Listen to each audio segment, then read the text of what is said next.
के बारे में ऐसी 10 बातें जिन्हें जानकर चौंक जाएंगे आप। दुर्वासा ऋषि के वरदान से कुंती ने सूर्य का आह्वान करके कौमार्य में ही कर्ण को जन्म दिया था। लोक लाज भय से कुंती ने उसे नदी में बहा दिया था। बाद में गंगा किनारे हस्तिनापुर के सारथी अधिरथ को कर्ण मिला और वह उस बालक को अपने घर ले गया। कर्ण को अधिरथ की पत्नी राधा ने पाला, इसलिए कर्ण को राधेय भी कहते हैं।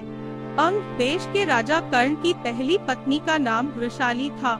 वृषाली से उसको वृषसेन, सुषेण, वृषकेत नामक 3 पुत्र मिले।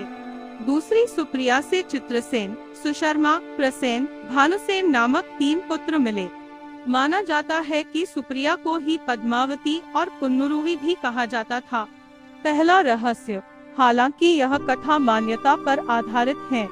कहते हैं कि द्रौपदी को महारथी कर्ण से प्रेम था और कर्ण को भी द्रौपदी पसंद थी। स्वयंवर में कर्ण भी गए थे। राजा द्रुपद का भीष्म से विरोध था और कर्ण भीष्म के पक्ष में थे। राजा द्रुपद ने द्रौपदी को पहले ही बता दिया था कि कर्ण एक सूत पुत्र है और यदि तुमने उन्हें पसंद किया तो जीवन भर तुम्हें एक दास की पत्नी के रूप में पहचाना जाएगा।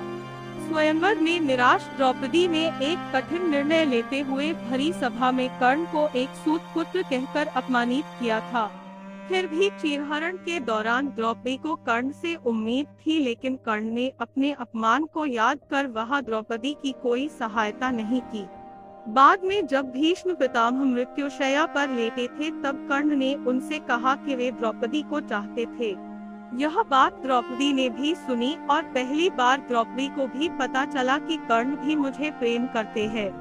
दूसरा रहस्य, दुर्योधन की पत्नी का नाम भानुमति था। कहते हैं कि भानुमति का कर्ण के साथ अच्छा संबंध हो चला था। दोनों एक दूसरे के साथ मित्र की तरह रहते थे। कर्ण और दुर्योधन की पत्नी भानुमति एक बार शतरंज खेल रहे थे। इस खेल में कर्ण जीत रहा था। तभी भानुमति ने दुर्योधन को आते देखा और खड़े होने की कोशिश की। दुर्योधन के आने के बारे में कर्ण को पता नहीं था, इसलिए जैसे ही भानुमति ने उठने की कोशिश की, कर्ण ने पकड़कर बिठाना चाहा। भानुमति के बदले उसके मोतियों की माला कर्ण के हाथ में आकर टूट गई। दुर्योधन तब तक कमरे में आ चुका था। दुर्योधन को देखकर भानुमति और कर्ण दोनों डर गए कि दुर्योधन को कहीं कुछ गलत शक न हो जाए। परंतु दुर्योधन को कर्ण पर बहुत विश्वास था। उसने सिर्फ इतना कहा कि मोतियों को उठा ले और वह जिस उद्देश्य से आया था उस संबंध में कर्ण से चर्चा करने लगा। इस विश्वास के चलते ही कर्ण गलत समझ लिए जाने से बच गए। तीसरा रहस्य, एक बार कुंती कर्ण के पास गई और उससे पांडवों की ओर से लड़ने का आग्रह करने लगी। कर्ण को मालूम था कि कुंती मेरी माँ है। कुंती के लाख समझाने पर भी कर्ण नहीं माने और कहा कि जिनके साथ मैंने अब तक का अपना सारा जीवन बिताया उसके साथ मैं विश्वासघात नहीं कर सकता। तब कुंती ने कहा कि क्या तुम अपने भाइयों को मारोगे? इस पर कर्ण ने बड़ी ही दुविधा की स्थिति में वचन दिया, माते, तुम जानती हो कि कर्ण के यहाँ याचक बनकर आया कोई भी खाली हाथ नहीं जाता। मैं तुम्हें वचन देता हूँ कि अर्जुन को छोड़कर मैं अपने अन्य भाइयों पर शस्त्र नहीं उठाऊंगा। चौथा रहस्य, कर्ण की शक्ति अर्जुन और दुर्योधन से कम नहीं थी।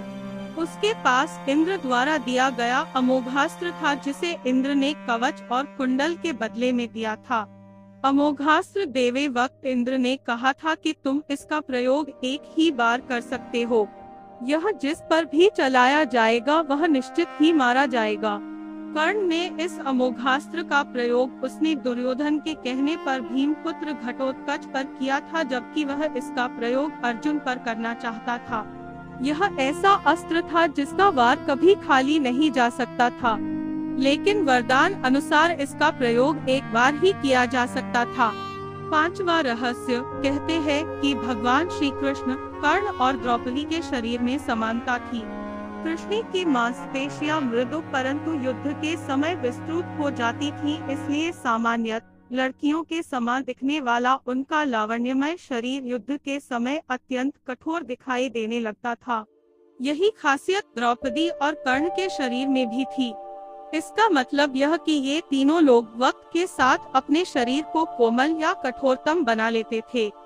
कथा रहस्य। किंवदंती है कि एक बार कर्ण ने अपना यौवन ही दान दे दिया था। कथा अनुसार एक बार की बात है, दुर्योधन के महल पर भगवान नारायण स्वयं विप्र के वेश में पधारे और दुर्योधन की भिक्षा मांगने लगे। दुर्योधन के द्वार पर आकर एक विप्र ने अलख जगाई, नारायण हरि भिक्षा देहि।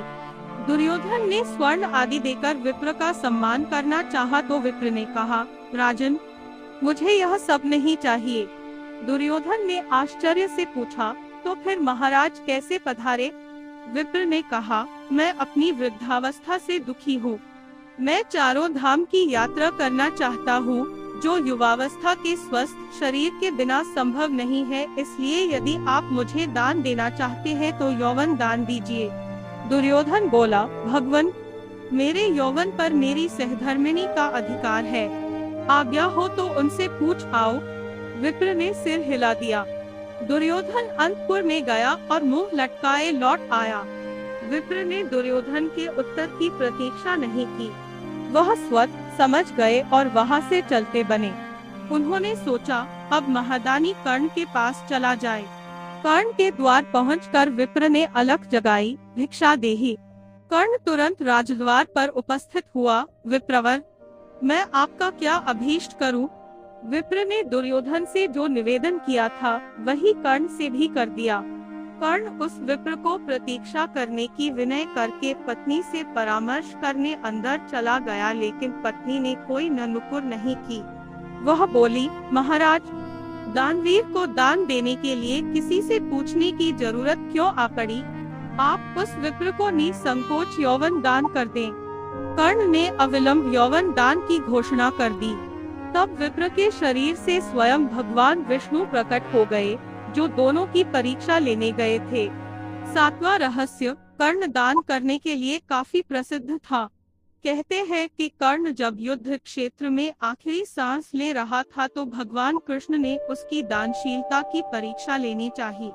वे गरीब ब्राह्मण बनकर कर्ण के पास गए और कहा कि तुम्हारे बारे में काफी सुना है और तुमसे मुझे अभी कुछ उपहार चाहिए।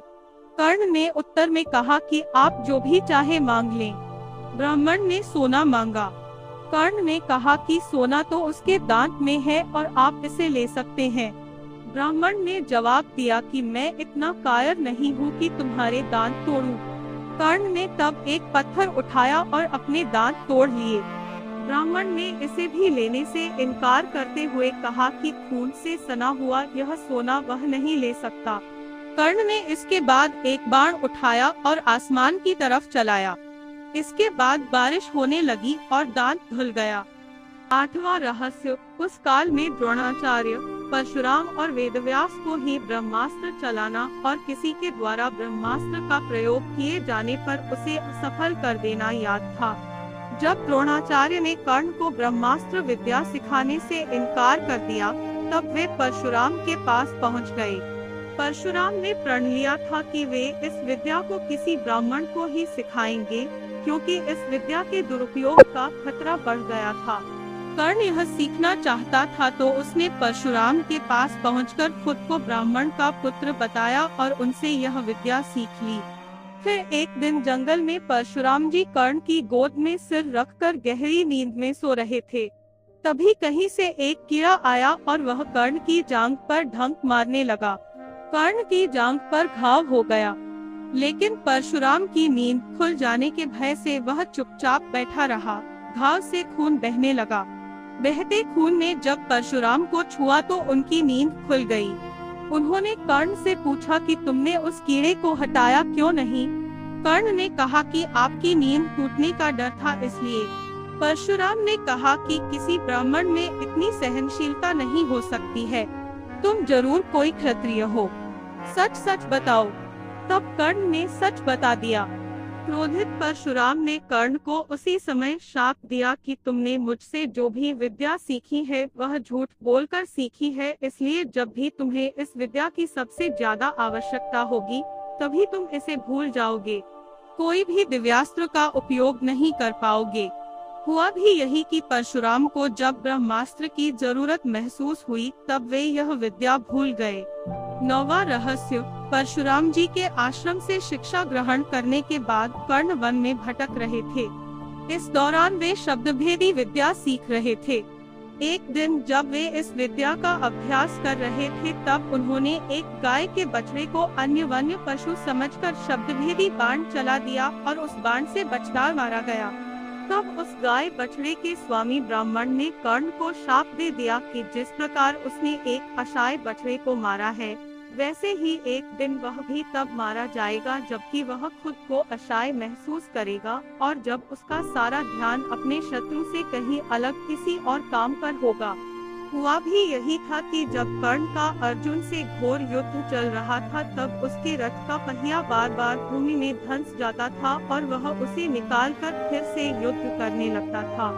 ऐसे समय में जब फिर से उसके रथ का पहिया भूमि में धंस गया तब वह फिर से उसे निकालने लगा और उसे उस समय घबराहट भी हो रही थी। वह उसका सारा ध्यान युद्ध के अलावा पहिए पर चला गया था।